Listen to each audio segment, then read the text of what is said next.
Hello Leo, welcome to my channel. If you're a returning subscriber, thank you for coming back. If you're new, welcome. This is a general reading, a life reading for your sign. But please don't forget to like and share, like and subscribe, as that does help to move the videos around YouTube as well. Okay, so let's have a look here what we've got. We've got a bit of a mixed bag this time around. We've got the 8th house coming up. The 8th house is to do with a couple of areas, which may be coming up for you at this time. Now, it's indicating Black Moon Lilith here at the bottom, and then at the top we've got Damara guiding children. So this can be your own children or other children that you're involved with.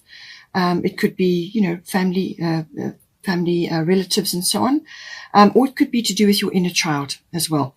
Now, it depends. The 8th house. With the Black Moon Lilith, this could very well be to do with something to do. It could be to do with your own children. It could be something that you're kind of waiting for something to happen. You're waiting for something to occur, but you haven't quite got a handle on it, or it's not quite clear. There's an undercurrent of something going on, and you're just not sure what it is at this point, and what's going to come out. So there's a little bit of a mystery going on there. And with the 8th house, it could very well be to do with financial situation.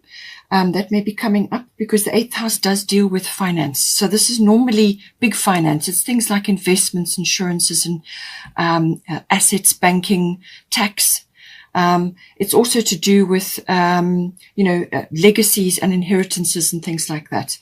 So there could be something to do with that, that is kind of in the area, there's an undercurrent going on. Maybe your children are involved, or you are thinking about certain things to do with them. But there's something going on in the background, but you can't quite get your hands on it. You can't quite get all the pieces together because there's kind of something. It's like a veiled time. It's like a pregnant pause, if I could put it that way. Okay, so that may be coming in. Then there's also the it could also be to do with aspects around children, but to do with either yourself or your children, or children that you know. There could be an unplanned pregnancy coming in with Black Moon Lilith. That can happen. And this 8th house is the house of intimacy. This is to do with sex and intimacy and sexuality in all its forms. Okay, so that can come in. Also to do with unions, So it could also be to do with you and your person coming together in a more committed union. And this can involve issues around sexuality, around finance. Also, if either of you may already have children, there could be issues to do with that, trying to combine families, bringing a blended family in. There could be lots of ways that can come in. But it can also be to do with your own feelings in any one of these issues I've mentioned. And this could be to do with keeping yourself under emotional control. With Black Moon Lilith, sometimes something can come in. It may have nothing to do with actual your children. It could be your inner child that is being affected. All right. And this could be like an angry outburst about something, or some sort of, backlash, that occurs. Now, this could be from you going outward, or it could be coming in. Now, the Black Moon Lilith is normally about, as I said, emotional control. And this can be that, be careful what you say at this time, because there's something that could be said in anger, or in bitterness, or a sort of a vengeful kind of a feeling may trigger something, and that could lead to a major blow up, So just keep yourself, emotionally under control. You may have to stand your ground on something in this area. You may have to stand firm about something, but it has also got a very strong rebellious or vengeful feeling about it. It can also be bitterness, or it can be envy. Guilt, shame, any kind of fear as well. Almost like a fear of being overlooked, or a fear of being left out, or a fear of being sort of passed over in some way, shape, or form. Now, as I said, this may be to do with family gatherings, and there are children involved, blending families. It could be between you and your partner. It could be in a financial matter. But Black Moon Lilith, that is the warning, just emotional control. As I said, there could be an undercurrent that you're picking up, or something is occurring, or you're waiting for something to come out. something that's going to pop out. But I feel just stay in your compassionate mode. We are entering the month of December, and there's a lot of family gatherings that occur at this time, and all sorts of things can come out.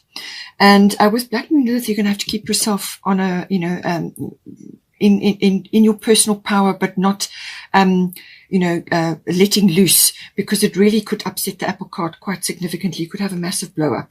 So just be careful with that.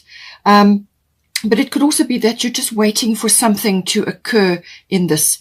But it may also be obviously just between you and your person. It could be an intimacy issue, something like that, or it could be an unplanned birth or pregnancy of some sort that may come in for you or your children. Take it as it resonates. It will be quite a big month.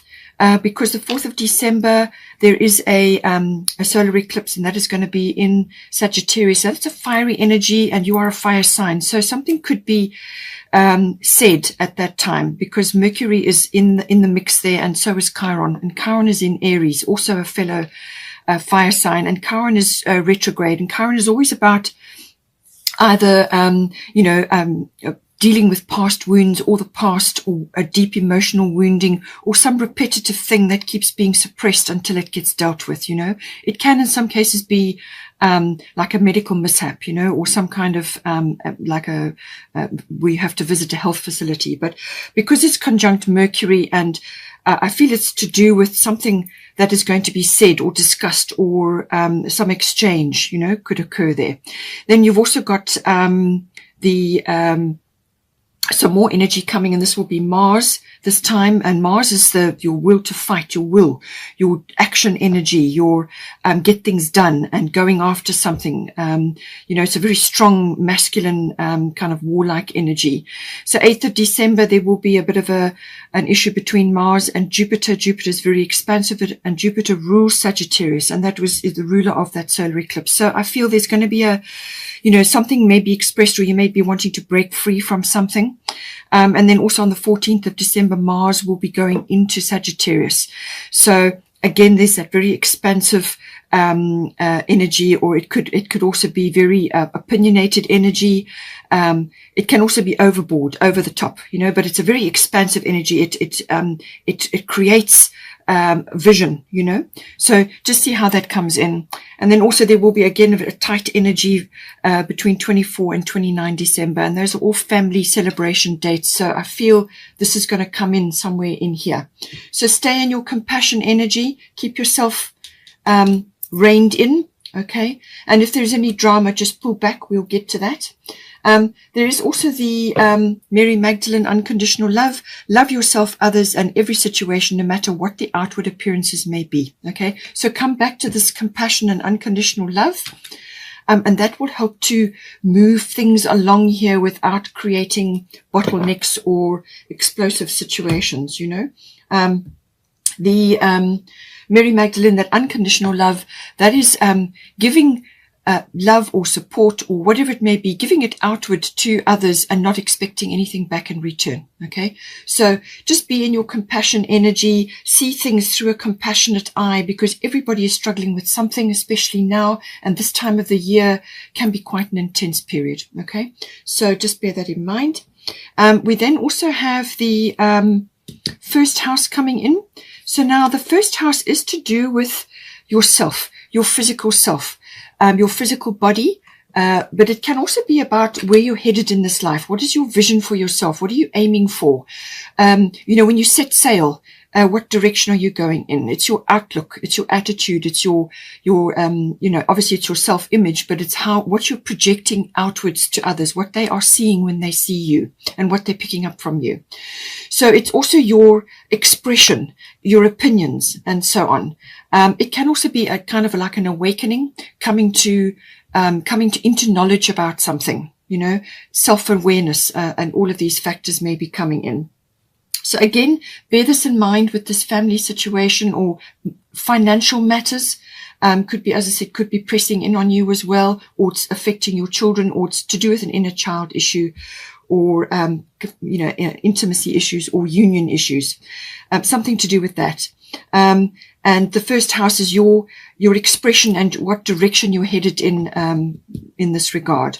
Now we have got at the bottom water element sensing, and then at the top we've got a leap of faith. So I feel that there may be some things swirling around at this time, and with the water element sensing card, it can sometimes be a time when you just go within. You just go with the flow and let drama or any storminess pass over you. You just pull up your boundaries and go within and spend a lot of time reading, writing. Anything creative or artistic is awesome.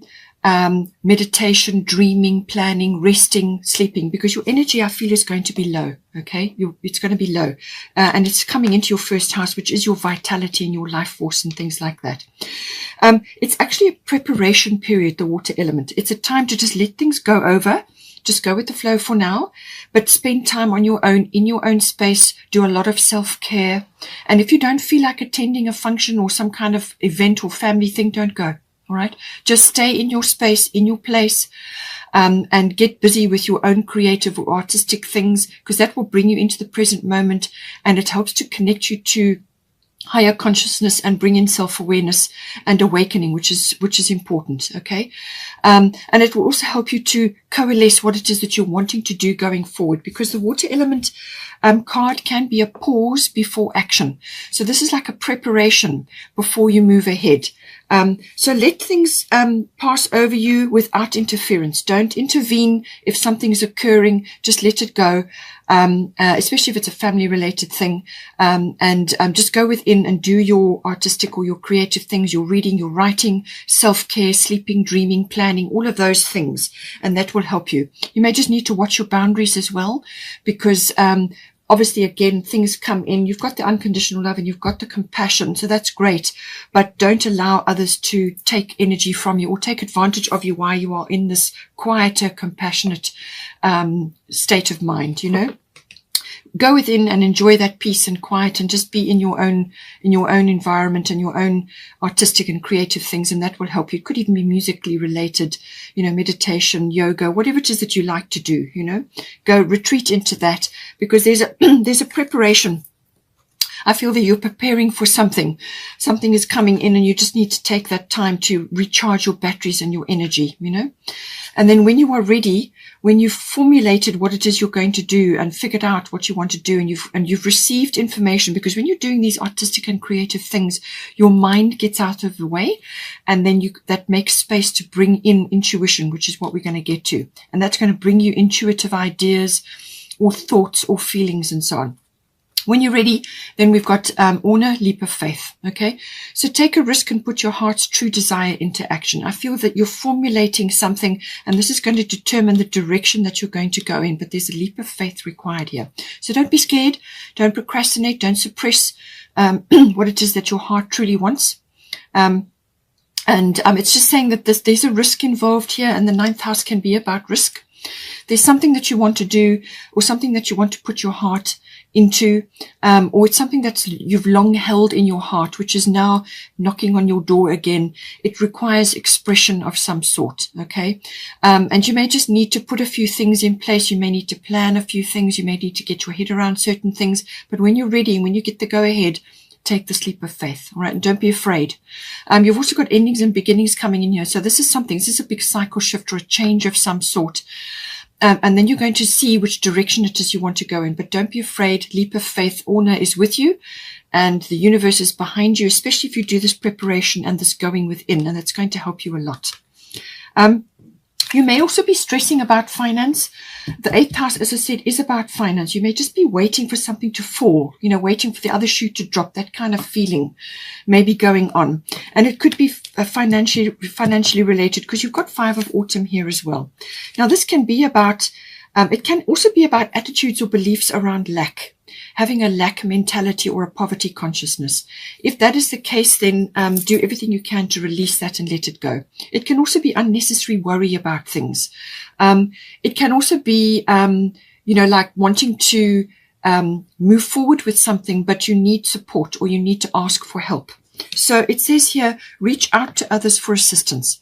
It says poor timing for a career change. So I feel that you're formulating and there's time to prepare here. If you are planning something like that, make sure that you get all your ducks in a row and that you analyze things carefully. So do this dreaming and planning and go within, and then you will know what to do. All right. But it says here, feeling challenged by money issues. It can also be, as I said, a fear of lack or lack consciousness or poverty consciousness. But it can also be that you just need to ask for help. And this is from your spirit team. It could be from other people around you. Certain people around you that you can request. With the Grand Trine coming in, it could also be that you can approach an institution or some sort of funding to help you. It's a very good time with Grand Trine blessings to ask for a loan or some sort of financial backing or something to do with that. With the Grand Trine blessings, you can be successful in that. Okay. So ask for help. There's something or some facility available to you, and I feel you can do that. So don't be afraid to ask for help. Say a prayer beforehand, do your meditations, go within and get your planning, work things out, what it is that you want to ask for. This is the formulation before action. And then we've got the actual putting the nuts and bolts, the figures and the words together comes in as well. But this is like preparation, and this is gearing up your energy in order to do something. All right. You may want to be starting your own business or doing something along those lines. And this is where the leap of faith comes in. That leap of faith could be a number of things. It could be touching on a number of areas, but it's something to do with the direction that you want to go in. It could even be health related, It could be that you are in a low energy and you may have a health issue. And then there's something that you need to do and something you need to change, perhaps diet or environment. Perhaps you've got toxic things in your environment or toxic things in your diet. Perhaps you're just doing too many things on the media front and you've exhausted your body, because nervous system can come in. And it's coming in with Virgo. So your nervous system could be overtaxed right now. So you may have to make a few changes, formulate what you're going to do, release certain things, and then you will know what to do and take the leap of faith. Okay. Then, as I said, we've got Virgo coming in here. So Virgo is an analyzing energy, but it's quite a soft energy, the Virgo. But it can be very detail oriented. All right. So this is about checking, analyzing things, checking details. Now, this can be anything related to what I've talked about. It could be a plan that you're trying together. You may be wanting to get a business plan together, but you're going through the dreaming and the planning and the quietness while you prepare. And then you go into the next phase, which is putting things down on paper. It could be writing words, publishing, things like that. You may be a writer, or you may want to write something, or you maybe want to get coursework ready for something you want to launch. But it could also be figure related. And this is where the 8th house and other indicators are coming in to do with the career change or the finance. You may need to get a business plan together, whatever it is. Okay. This Virgo analytical energy is coming in. But the other side of Virgo is also the analysis paralysis. You could be going overboard with that. Okay. So just make sure that you're not overtaxing yourself. Worrying can come in with Virgo. Virgo can be a real worry wart. And it's unnecessary. You don't need to do it. What it will do is it will create a situation like a negative loop where you draw towards you the things that you're worrying about. So don't worry. All right. Rather spend your time in self-care, rest, plan, dream, get things sorted out, but be positive about what you're doing. With the 5 of autumn, sometimes you can have a very negative outlook or a very negative attitude towards certain things. You don't want that. Okay. You want to be positive. Yes, there is analysis to be done, but you're more than capable of doing it. I can see that in these cards here. More than capable. So just apply yourself when you're ready. It's a sifting and sorting energy. The positive, beautiful aspects of Virgo is that being able to analyze things, to look at pros and cons, also to give advice. You may be giving advice to others. Or if it's not advice for your nearest and dearest or for yourself or your family, then it may be very well advice for others. And this is about pros and cons. This is about giving people options and saying, well, this is what we can do and how this can be done. And this is the plan, that how it will look. So it's that ability to come up with a plan or solutions, or to look at things, sifting and sorting, analysis. Also writing and words, and numbers may come into this calculation, whatever it is. It can also be to do with decluttering. So it may be that somewhere in your environment, whether it's an emotional declutter or a physical material world declutter, Virgo is very good at that. You may be helping others to declutter as well. So whether this is like through coaching, or whether this is through other intuitive things that you're doing, or practical things, writing or numbers, or however it is, there's some sort of advice that you can give. It's like a service to others. Virgo can very much be about how you can help others, you know.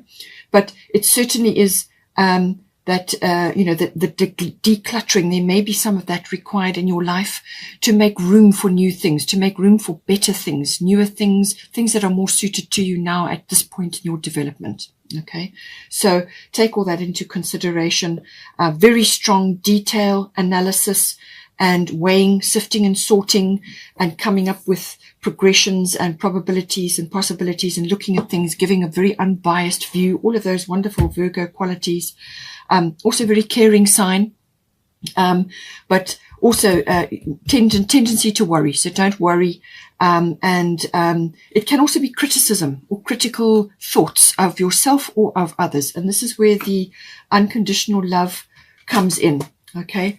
Come back to this always, especially if you are looking at others critically, whether it's yourself, unconditional love for yourself, or whether it's for others. Come back to this unconditional love. Be in the Mary Magdalene energy. Okay. Look her up. She's got there's wonderful texts about Mary Magdalene.